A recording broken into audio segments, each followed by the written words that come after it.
আগে সংস্কার পরে নির্বাচন বলছে জামায়াত। জাতীয় নেতারা থাকতে বৈষম্য বিরোধীরা বিদেশি নেতাদের অনুসরণ করছে কেন বললেন আলাল। জানাবো ছাত্রদের নতুন দলের আদর্শ কি হবে এবং সর্বশেষ জানাবো সব পজিটিভ সিদ্ধান্তকে স্বাগত জানাবে জামায়াত বলছেন মোহাম্মদ তাহের। এতক্ষণ শুনছিলেন সংবাদ শিরোনাম, এবারে বিস্তারিত। তবে তার আগে অনুরোধ থাকবে আমাদের চ্যানেলটি সাবস্ক্রাইব করে বেল আইকনটি ক্লিক করুন। আগে সংস্কার পরে নির্বাচন বলছে জামায়াত।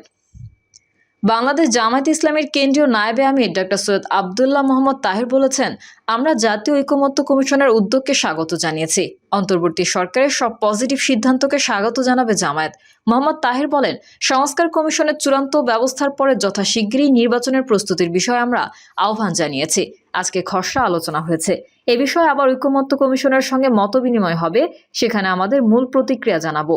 নির্বাচনের বিষয়ে তিনি বলেন, আমরা বলেছি আগে সংস্কার বিষয়গুলো আসুক, আমরা ঐকমত্য হই, এরপর নির্বাচনের বিষয়ে আসব।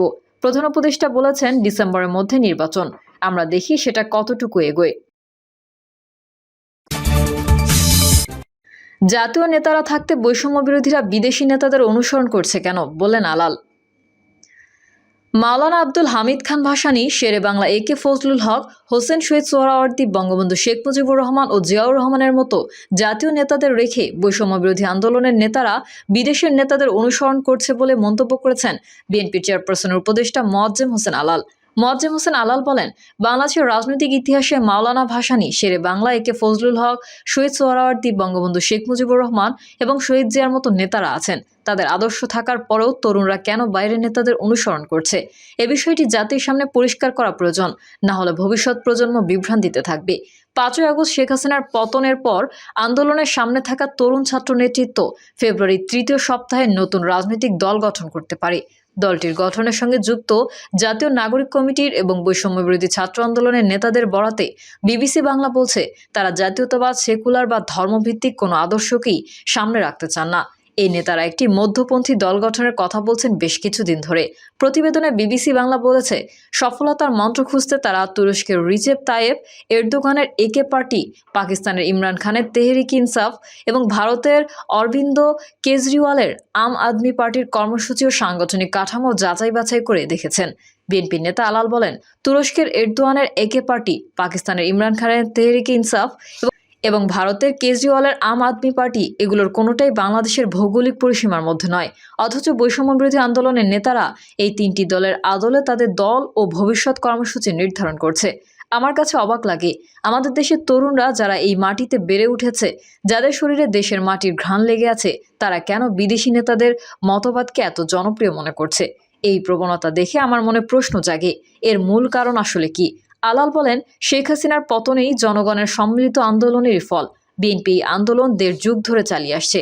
এখন সেই আন্দোলনের সফল পরিণতির পর ঠেলাঠেলি বা পরস্পরের প্রতি দোষারোপ করার কোনো মনে হয় না। 5ই আগস্ট ঘিরে ক্যান্টনমেন্টে 626 জন আশ্রয় নেওয়া ব্যক্তিদের অবস্থান জানতে চান আলাল।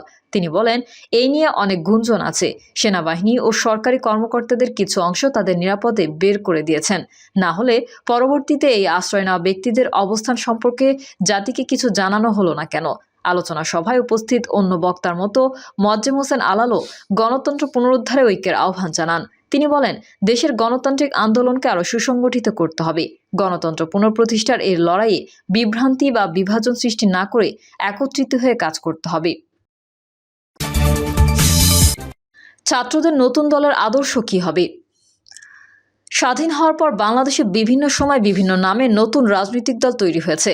কোনোটি টিকে আছে, কোনোটি হারিয়ে গেছে।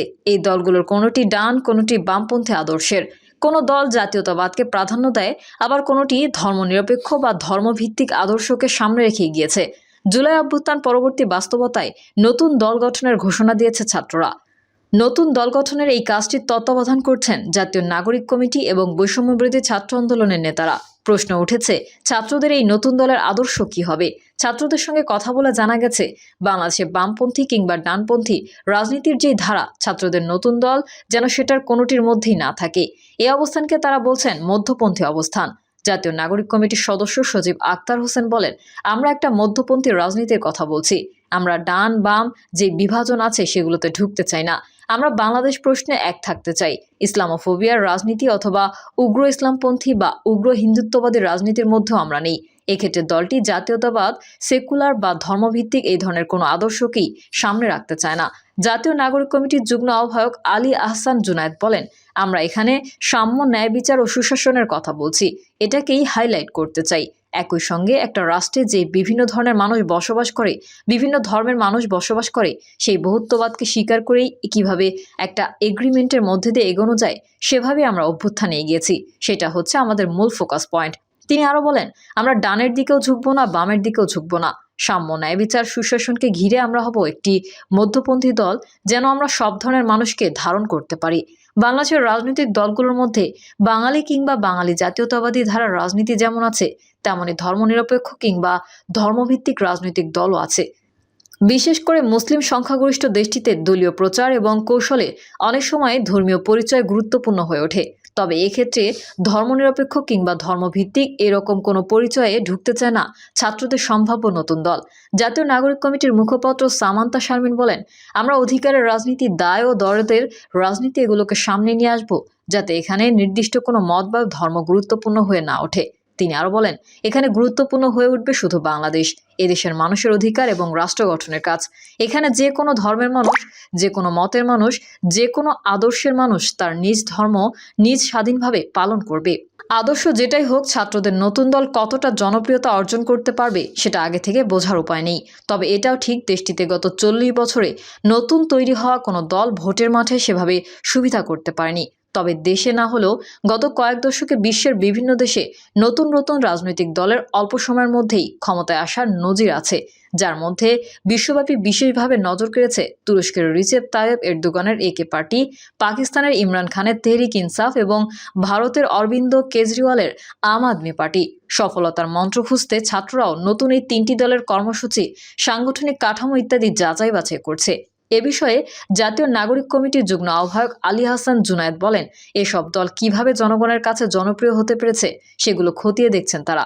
তিনি বলেন, এই পার্টিগুলো আসলে কিভাবে জনগণের কাছে গিয়েছে, জনগণের ভাষা বোঝার ক্ষেত্রে তারা কোন ধরনের কৌশল নিয়েছে, তাদের গঠনতান্ত্রিক কাঠামোটা কেমন, এসব বিষয়ে আমরা স্টাডি করছি।